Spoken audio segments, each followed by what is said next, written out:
सुप्रभात प्यारे बच्चों। कक्षा 5वीं, विषय हिंदी, उप विषय पाठ 3, शूलपाणी। पुस्तक का नाम नई गुलमोहर हिंदी पाठ्य पुस्तक। व्याख्यान 2। व्याख्यान 2 में आज हम दोहराई करेंगे।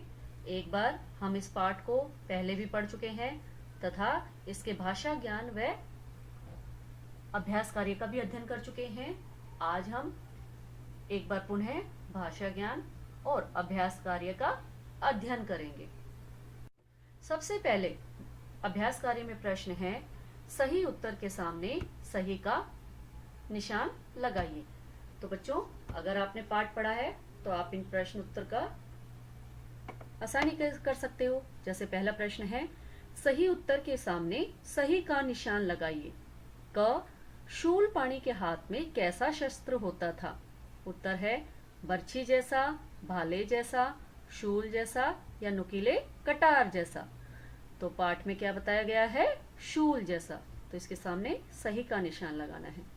ख, चैत्य के समीप कौन सी नदी बहती थी? गंगा, गंडक, सोन या सरयू नदी। तो पाठ में क्या आया है? गंडक नदी। चैत्य का अर्थ क्या बताया था? आश्रम या मठ। आश्रम के समीप कौन सी नदी बहती थी? कौन सी बहती थी? गंडक नदी बहती थी। तो हमने इसके सामने सही का निशान लगा दिया। अब है प्रश्न 2, निम्नलिखित प्रश्नों के उत्तर जाने। ये आपके अभ्यास कार्य के प्रश्न हैं जो आपने अपनी पाठ्य पुस्तक में साफ साफ लिखने हैं। अगर वहां पर आपको जगह कम पड़ती है तो आपने पेंसिल से और स्केल से लाइनें खींचकर उस जगह को थोड़ा सा बड़ा करना है और उसमें ये उत्तर लिखना है। ज्यादा नजदीक नजदीक नहीं लिखना कि समझ में नहीं आए कि क्या लिखा हुआ है। आपको याद करना है तो थोड़ा जगह छोड़ते हुए शब्दों को लिखना है। पहला प्रश्न है, भगवान महावीर के आगमन के समय ग्रामवासी क्या करने जा रहे थे? उत्तर है भगवान महावीर के आगमन के समय ग्रामवासी भोजन करके विश्राम करने जा रहे थे। आगमन का अर्थ क्या बताया था? आना। जब भगवान महावीर आए तो गांव के लोग क्या कर रहे थे? क्या करने जा रहे थे? क्या करने जा रहे थे? भोजन करके आराम करने जा रहे थे। प्रश्न ख, चैत्य के आसपास का वातावरण कैसा था? उत्तर है चैत्य के समीप एक गंडक नदी थी। सामने रमणीक उपवन था। रमणीक का अर्थ है मनोहर, सुंदर, और उपवन का अर्थ है बगीचा। यानी कि चैत्य के समीप एक सुंदर बगीचा था जिसमें रंग बिरंगे फूल खिले रहते थे। प्रश्न ग, गांव के मुखिया ने भगवान महावीर को क्या बताया? जब महावीर उस आश्रम में ठहरे तो गांव के मुखिया ने उन्हें क्या बताया? उत्तर है गांव के मुखिया ने भगवान महावीर को यह बताया कि इस चैत्य में एक नर पिशाच नाम का निर्दयी व्यक्ति रहता है, बुरा व्यक्ति रहता है, जो रात के समय वहां से गुजरने वालों को मार देता है। और कौन था वो निर्दयी व्यक्ति? शूलपाणी। प्रश्न घ, भगवान महावीर पर आक्रमण करते समय शूलपाणी के साथ क्या क्या हुआ? जब शूलपाणी भगवान महावीर पर आक्रमण कर रहा था तो क्या हुआ उसके साथ? उत्तर है भगवान महावीर पर आक्रमण करते समय शूलपाणी के सर्प ने उसे ही डस लिया। आक्रमण का अर्थ क्या है? हमला। जब वो महावीर को मारना चाहता था तो शूलपाणी का जो सांप था कौशिक, उसने उसे ही डस लिया। प्रश्न ड, शूलपाणी के साथ भगवान महावीर ने कैसा व्यवहार किया? अब वो तो उसे मारना चाहता था। शूलपाणी भगवान महावीर को तो मारना चाहता था, लेकिन फिर भी भगवान महावीर ने उसके साथ कैसा व्यवहार किया? उत्तर है भगवान महावीर ने शूलपाणी की जान बचाई जबकि वह उन्हें मारने आया था। प्रश्न 3 है, सही शब्द चुनकर रिक्त स्थानों की पूर्ति कीजिए। रिक्त स्थान होता है खालिस्तान। यहाँ पर खाली जगह थी जिनको मैंने भर दिया है आपके लिए। तो ये आपके लिए विकल्प दे रखे हैं, उपदेश, प्रभाव, भूमि, मानवता, समाचार। अब पाठ के आधार पर ही ये वाक्य दिए गए हैं जिनमें खाली जगह छोड़ी गई थी, और उसी के आधार पर इन शब्दों को भरना है। जैसे क, शूल पानी धड़ाम से पर गिर पड़ा। कहाँ गिर पड़ा था? उपदेश, प्रभाव, मानवता, समाचार या भूमि? तो क्या आना चाहिए? भूमि। तो हमने लिख दिया यहाँ पर भूमि पर गिर पड़ा। ख, तभी उन्हें भगवान महावीर के आगमन का समाचार मिला। समाचार का अर्थ हमने पिछले पाठ में भी किया था। क्या था? संदेश। तो यहाँ पर हमने समाचार लिखा है दूसरे खालिस्तान में। तीसरा है ग, गांव वालों को उनका बहुत अच्छा लगा। अब क्या अच्छा लगा? उपदेश। इस खालिस्तान में उपदेश लिखा। घ, मानवता की सेवा करना ही सबसे बड़ा धर्म है। यहाँ इस खालिस्तान में क्या लिखना है? मानवता। ड, भगवान महावीर पर इसका कोई प्रभाव नहीं पड़ा। तो यहाँ इस खालिस्तान में क्या लिखना है? प्रभाव। अब आपका प्रश्न 4 है पाठ्यांश, यानी कि पाठ का जो भाग अंश दिया गया है उसको पढ़कर नीचे प्रश्नों के उत्तर दीजिए। पहले हम इसको पढ़ेंगे, फिर इसके जो प्रश्न पूछे गए हैं उनके उत्तर देंगे। भगवान इसे न बचाएं, यह हत्यारा है और पापी है, यह निर्दोष लोगों को सताता है, अतः इसे मर जाने दें। महावीर स्वामी ने कहा, तुम्हारा कथन ठीक है, इस समय शूलपाणी कष्ट में है, हमें कष्ट में पड़े जीव की मदद करनी चाहिए।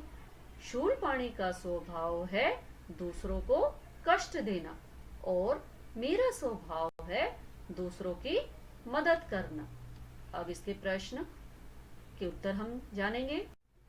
पहला प्रश्न है उपर्युक्त, यानी कि जो ऊपर पाठ का अंश दिया गया है उसमें कौन किसको बचाने से रोक रहा है? उत्तर है उपयुक्त पाठ्यांश में गांव का मुखिया शूलपाणी को बचाने से रोक रहा है।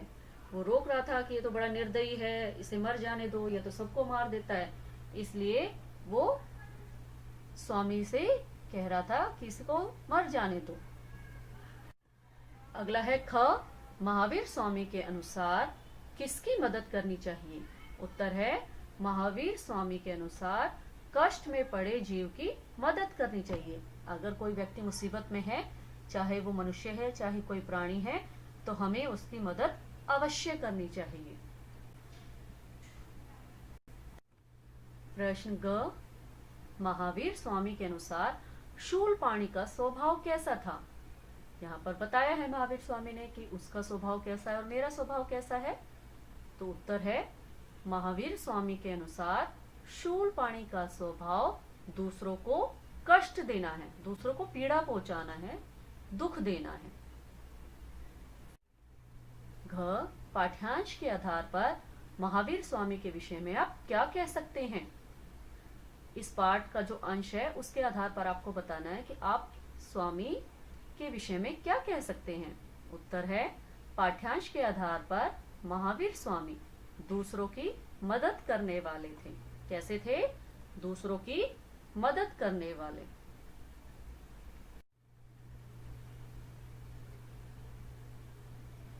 अब भाषा ज्ञान में प्रश्न है रंगीन शब्दों के वचन बदलकर वाक्य पुनः लिखें। पुनः का अर्थ है वाक्य दोबारा से लिखने हैं। जैसे ये रंगीन शब्द दिया गया है फूल, इसके आधार पर हमने वाक्य को दोबारा लिखा है और ये वचन बदले हैं हमने। जैसे क है उपवन में सुंदर फूल खिला था। अब यहाँ पर तो फूल खिला था, एक फूल के बारे में बताया गया है। हमने इस वाक्य को दोबारा कैसे लिखा? उपवन में सुंदर फूल खिले थे, यानी कि बहुत सारे फूल खिले थे। तो इस वाक्य को कैसे बदला हमने? उपवन में सुंदर फूल खिले थे। यहाँ पर फूल के आधार पर हमने क्रिया बदली है। फूल तो जैसा था वैसा ही है, लेकिन क्रिया को बदल दिया है, यानी कि वाक्य को हमने दोबारा लिखा है। ख, चैत्य के बीचों बीच पीपल के वृक्ष थे।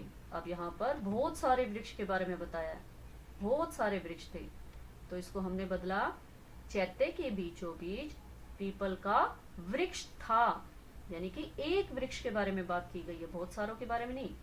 तो यहाँ बहुवचन था जिसको हमने एक वचन में बदल दिया।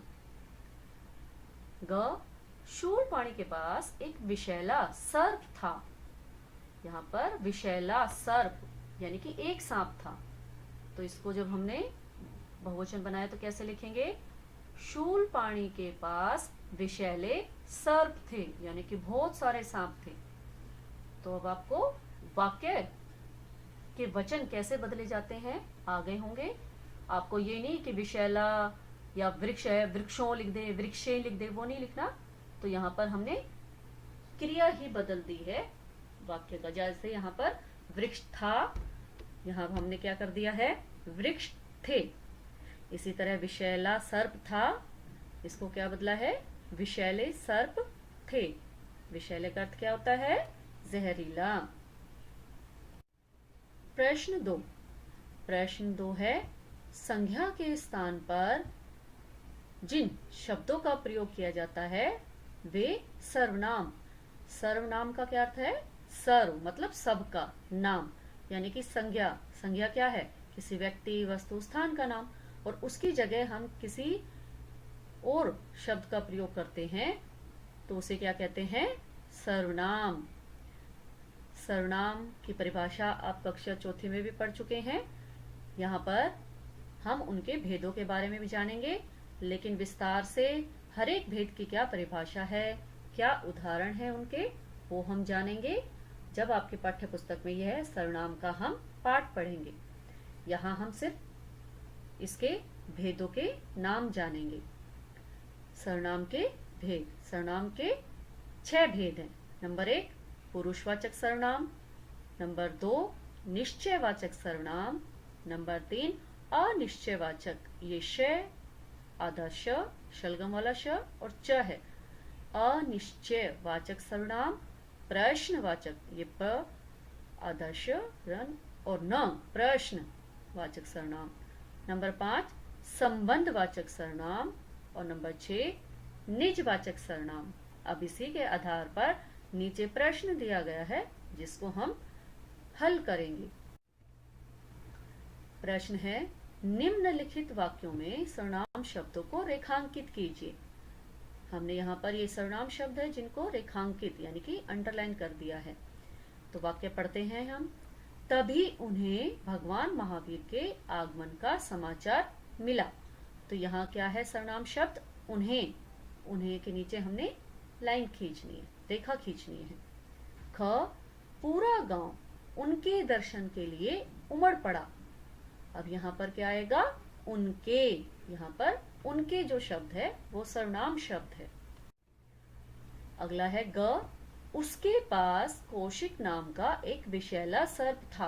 अब यहाँ पर उसके, उसके, उन्होंने, उसने, वह, इस, उस, आप, तुम, तुम्हारा, तुमने, मैं, मेरा, हमने, ये सारे शब्द सर्वनाम शब्द हैं। तो यहाँ उसके जो शब्द है वो क्या है? सर्वनाम शब्द है जिसको हमने रेखांकित किया है। अगला है घ, वह भगवान महावीर को गालियां देने लगा। अब यहाँ पर वह जो शब्द है वह सर्वनाम शब्द है, इसको हमने रेखांकित कर दिया। ड, जरा सोचो तुम क्या करने जा रही हो। यहाँ पर जो तुम शब्द है वो भी क्या है?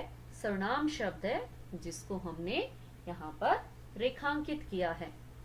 अब आपको आ गए होंगे समझ में सर्वनाम कौन कौन से हैं यहाँ पर। इसके अलावा भी हैं, ये मत सोचना कि खाली यह, वह, उसके, तुम, उसने, उन्होंने। आप जब विस्तार से पढ़ोगे तब आपको और अच्छे से ये समझ में आ जाएंगे। प्रश्न 3। प्रश्न 3 है, निम्नलिखित वाक्यों में उचित विराम चिन्ह लगाकर लिखिए। ये वाक्य बिना विराम चिन्ह के लिखे हैं मैंने पहले, फिर मैंने इनको दोबारा से लिखा है इसमें विराम चिन्ह का प्रयोग करते हुए। ये लाल रंग के आप देख पा रहे हो, ये मैंने विराम चिन्ह लगाए हैं। तो विराम चिन्ह क्या होते हैं बच्चों? वाक्य में थोड़ी देर रुकने के लिए जिन चिन्हों का प्रयोग करते हैं हम उन्हें विराम चिन्ह कहते हैं। विराम का अर्थ होता है रुकना। तो आपकी पाठ्य पुस्तक में ये विराम चिन्ह दिए गए हैं। जैसे पहला है अल्प विराम, दूसरा है पूर्ण विराम, तीसरा है प्रश्नवाचक चिन्ह, चौथा है विस्मयादि बोधक चिन्ह, और ये अगला है पांचवा दोहरा उदाहरण चिन्ह। ये कब लगाया जाता है? जब किसी की कही हुई बात को हम जो का त्यों, मतलब जैसे उसने बात कही है उसको बिल्कुल वैसा ही लिखना है। तो यहाँ से जहां से बोला गया है वहां शुरू करते हैं, और जब अंत में पूर्ण विराम के बाद ये दोहरा उदाहरण चिन्ह बंद कर देते हैं। ये ध्यान रखना बच्चों, पूर्ण विराम के बाद ये दोहरा उदाहरण चिन्ह बंद होता है। ये है योजक चिन्ह। योजक चिन्ह जहां दो विपरीत अर्थ शब्द आ जाते हैं, जैसे रंग बिरंगे, माता पिता, भाई बहन, दिन रात, ऐसे शब्दों के बीच में हम योजक चिन्ह का प्रयोग करते हैं। चलिए हम देखते हैं कि कहाँ कहाँ हमने विराम चिन्ह लगाया है। पहला है उसमें हर समय रंग बिरंगे फूल खिले रहते थे। अब यहाँ देख रहे हो कोई भी विराम चिन्ह नहीं है, और नीचे मैंने लगाकर लिखा है उसमें हर समय रंग बिरंगे। अब यहाँ पर रंग बिरंगे में हमने योजक चिन्ह लगाया है। फूल खिले रहते थे, अब वाक्य हमारा खत्म हो गया है, तो हमने क्या लगाया? पूर्ण विराम। अगला है ख, गांव के मुखिया बोले प्रभु इस चैत्य में एक नर पिशाच रहता है। अब यहाँ पर भी देख रहे हो कोई भी विराम चिन्ह नहीं है, तो हमने कौन कौन से विराम चिन्ह लगाए, चलिए जानते हैं। गांव के मुखिया बोले, अब यहाँ पर आपको बताया भी था कि जो वाक्य जैसा बोला जाता है जिसके द्वारा उसको वैसा ही लिखते हैं। तो यहाँ हम थोड़ी देर के लिए रुकते हैं, तो यहाँ हमने अल्प विराम लगाया। गांव के मुखिया बोले, थोड़ी देर रुके, अल्प विराम लगाया, फिर उन्होंने क्या बात कही उसको हम दोहरा उदाहरण चिन्ह के अंदर रखते हैं। यहाँ पर हमने दोहरा उदाहरण चिन्ह लगाया। प्रभु, अब विस्मयादि बोधक किसी हैरानी के लिए भी आता है या किसी को संबोधित करने के लिए भी आता है, जैसे अरे, हे, उसके बाद भी विस्मयादि बोधक चिन्ह लगता है। तो उसने कहा प्रभु, विस्मयादि बोधक चिन्ह लगाया, इस चैत्य में एक नर पिशाच रहता है, और हमने क्या किया यहाँ पर? पूर्ण विराम, क्योंकि वाक्य हमारा खत्म हो गया है। और यहाँ आप देख पा रहे हो कि पूर्ण विराम के बाद ही आपका ये जो दोहरा उदाहरण चिन्ह है वो हमने लगाया है। तो ये ध्यान रखना कि हमेशा पूर्ण विराम के बाद आता है, ये पहले कभी मत लगाना, हमेशा पूर्ण विराम के बाद ही लगाना। अगला है ग, क्या इसी दिन के लिए मैंने तुम्हें पाला पोसा है। ये वाक्य किसने कहा था? शूलपाणी ने कहा था, और किससे कहा था? कौशिक नाम के सर्प से। तो यहाँ हमने कौन कौन से विराम चिन्ह लगाए? क्या इसी दिन के लिए मैंने तुम्हें पाला पोसा है। अब आपको पता चल रहा है कि क्या, क्यों, किसने, कब। अगर ऐसे कोई शब्द आ जाता है तो वो प्रश्न बन जाता है। तो यहाँ हमने अंत में प्रश्नवाचक चिन्ह लगाया, और यहाँ पाला पोसा, इनके बीच में क्या लगाया? योजक चिन्ह। अगला है घ, उन्होंने कहा घबराओ मत, मैं अभी जड़ी बूटी लाकर तुम्हारा उपचार करता हूं। किसने कही ये बात? महावीर स्वामी ने। और किससे कही? शूलपाणी से। तो इसमें विराम चिन्ह कौन सा लगाया हमने? उन्होंने कहा। अब कही हुई बात है तो हम थोड़ी देर रुक गए, अल्प विराम का चिन्ह लगाया, और जो उन्होंने बात कही उससे पहले हमने दोहरा योजक चिन्ह का प्रयोग किया, दोहरा उदाहरण चिन्ह का। शूलपाणी, घबराओ मत। अब यहाँ पर वाक्य खत्म हो गया है, तो यहाँ हमने पूर्ण विराम लगा दिया। फिर आगे वो बोले, मैं अभी जड़ी बूटी लाकर तुम्हारा उपचार करता हूँ। अब जड़ी और बूटी, इनके बीच में हमने योजक चिन्ह लगाया। इसके बाद हमने लगाया पूर्ण विराम, और अंत में क्या किया है? दोहरा उदाहरण चिन्ह को यहाँ पर हमने बंद कर दिया है। तो बच्चों, विराम चिन्ह का आपने ध्यान रखना है कि कौन सा विराम चिन्ह हमें कहाँ लगाना है और क्या क्या इनको हम बोलते हैं। बच्चों, पिछले व्याख्यान में पाठ 3 व्याख्यान 1 में दोहराई में हमने क्या दिया था आपको गृह कार्य? पाठ 3 पुनः पढ़ो तथा कठिन शब्द व शब्दार्थ याद करो। आशा है कठिन शब्द और शब्दार्थ आपने याद किए होंगे और आपने अपनी रफ नोटबुक में भी इसका लिखकर अभ्यास किया होगा। चलिए वो कठिन शब्द और शब्दार्थ कौन से हैं, एक बार हम उनको देखते हैं। कठिन शब्द हैं नंबर 1 विश्राम, नंबर 2 क्रूर, नंबर 3 विषैला, नंबर 4 निर्दयी, नंबर 5 निर्दोष, नंबर 6 दुष्ट, नंबर 7 स्वस्थ, नंबर 8 दीक्षा। कई बच्चे इसको दीक्षा बोल रहे हैं, दीक्षा में तो छोटी की मात्रा आती है, दीक्षा बड़ी की मात्रा है। नंबर 9 शिष्य, नंबर 10 व्यतीत। अब हम शब्दार्थ देखते हैं। पहला है विहार, विहार का अर्थ होता है घूमना। नंबर 2 आगमन, आगमन का अर्थ होता है आना। तीसरा है नर पिशाच, ये शब्द भी कई बच्चों को नहीं बोलने आए, मैं यहाँ पर आपको बोलकर बता रही हूँ, आपने पुनः पुनः इसका उच्चारण करना है।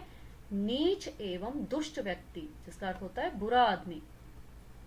अगला है एकत्रित, एकत्रित का अर्थ है जमा इकट्ठा, जमा होना या इकट्ठा, आप दोनों में से कोई एक अर्थ लिख सकते हो।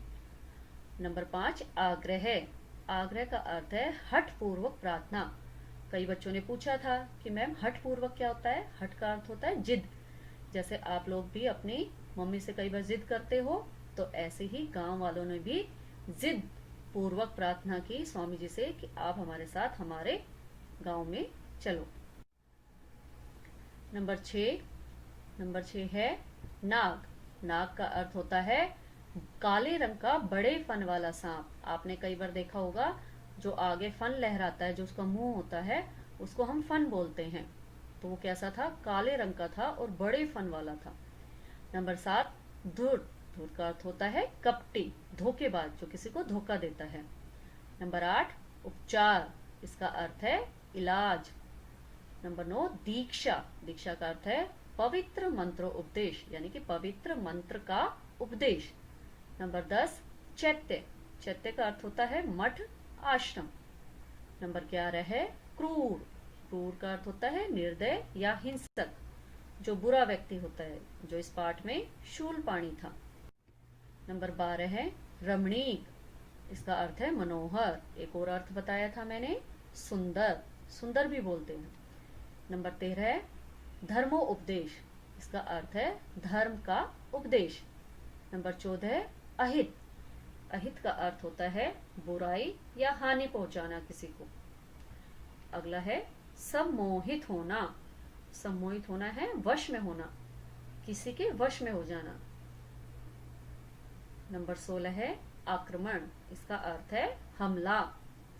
नंबर 17 है प्रायश्चित, प्रायश्चित का अर्थ है पश्चाताप, यह शब्द भी कई बच्चों को नहीं बोलना आया था, पश्चाताप या पछतावा। आपको भी होता होगा ना, जब भी आप कोई गलती कर देते हो तो आपको भी पछतावा होता है ना, तो उसके लिए हमें क्या करना चाहिए, अपने बड़ों से माफी मांगनी चाहिए, या आपके मित्र से अगर आप उसके लिए कोई गलत काम कर देते हो तो उससे माफी मांगो, अपने माता पिता से, अपने गुरुजनों से, अध्यापक से, क्योंकि माफी मांगने वाला माफ करने वाले से बड़ा है। तो हमेशा हमें अपनी गलती का एहसास करके अपने बड़ों से माफी मांगनी चाहिए। तो बच्चों, आज इस व्याख्यान में हमने भाषा ज्ञान, अभ्यास कार्य और कठिन शब्द और शब्दार्थ का पुनः अध्ययन किया है। आपको भी अपने पाठ्य पुस्तक में इन अभ्यास कार्य को पूरा भरना है और इनको एक बार पुनः याद करना है। हमारे इस चैनल को सब्सक्राइब कीजिए और वीडियो को लाइक कीजिए। धन्यवाद।